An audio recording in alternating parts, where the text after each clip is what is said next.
Jodong Nyakach kawuono osidho jadong Joash Ogongo Owino kaka ogai mar adek ma Kandaria e ward ma Central Nyakacha chenro ma kamagi magitimo kaka yorno mar dhialo luwo kitgi gi timbegi, gino makonyo e kelo riwruok, kwe kod dongruok mar oganda kopogore kod weche dongruok ma Nyakach. Bende gisidho loso e wi kaka ginyalo kelo kwe e kar dak ma Sondu mayudore e tong' mar Kisumu gi Kericho, ma bende tulo osebedo ka mienjo e kinde ka kinde. Millicent Adhiambo ni Nyakach achiel kachiel. Millicent Adhiambo, inyalo nyisowa ni chenro ma kama timore kama nade, to gin jotelo mage moyuoro kapo ni nitiere kata jotelo mag siasa kata jotelo mamoko?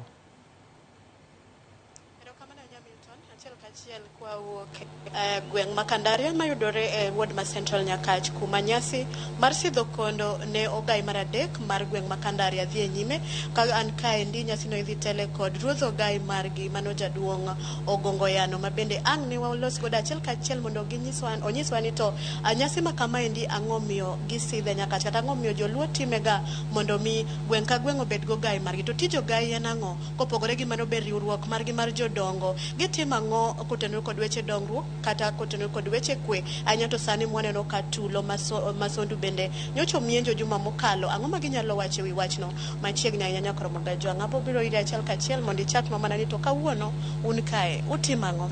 Odiochieng' ma kawuono to nyasi mar sidho kondo ne ang'o mitimega, to ang'o miyo gweng' ka gweng' owinjo bed go gai, to tij ogai en ang'o? Erokamano Millicent. An ruodh ogai ma Nyakach, jaduong' Ogongo Yano. Wan kaendi kawuono odiochieng' mar atipo ei Nyakach. Kwasidho ogai mar adek ma Kandaria. Moluwo bang'e yoche Nyasaye okawo, mokwongo be Nyasaye nokawo. Koro odiochieng' ma kamaendi ni odiochieng' malich ne jo Nyakach, nikech irwako achiel kuom ogai 11 manitie Nyakach. Chik ruo dwaro ni kama oganda nitiere nyaka bede ng'ato achiel miwinjo dwonde machogo ji, iwinjo wachne mamiyo ji yo, manyiso ji yo miluwo. Mano chik joluo. Omiyo Nyakach nigi dhot ka dhot nigi ogai manyiso dhoodgi ni to wachom kune to waluw kune. Tich ogai maduong' en riwo oganda kamoro mantiere. Ogai nyalo manyo kata oganda ne man oko mar Nyakach.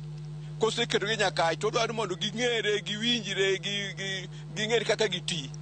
Ma onge gimoro ni chadhruok, ma ka ng'ato wuotho e dala to kata yuore okia, kata mar kata wuon gi okia, kata min gi okia. Mana achiel kuom mano.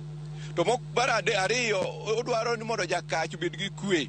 Ma dhot ka dhot ka nitiere koko kata nitiere gimoro mochochni, to ogai man kanyono luongo jodhoodno mariwre makel kwe kama nitiere.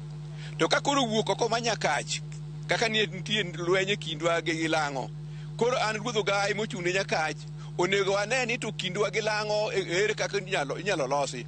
Mama waloso ka ogai mag Nyakach obet piny gogai ma Belgut.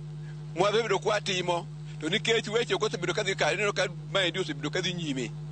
Omiyo tichwa maduong' oko ma Nyakach en riwo jo Nyakach gi ogendini ma oko ma Nyakach. To ka wane Nyakach kata Nyakach, wadwaro ni Nyakach obed achiel kaka osebedo achiel, nikech Nyakach kata en Thagala gi dhano tenda wuoya iye, to gin joka ng'ato.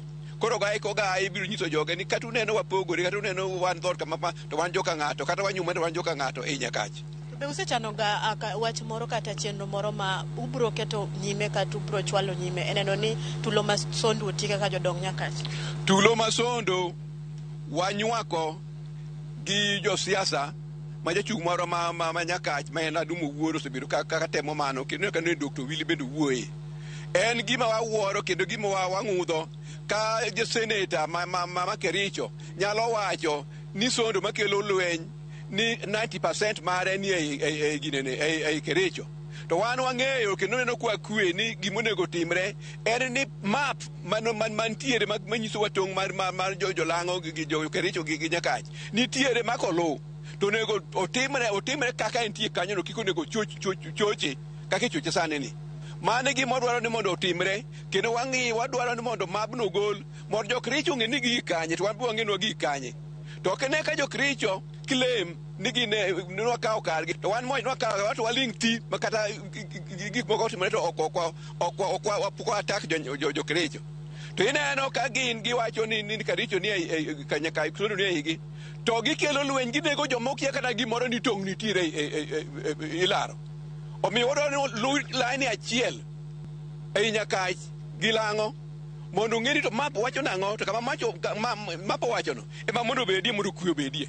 Nokel apis mar jo GSU kata apisas mag majoni pano bano dhi konyo e gayo tulo.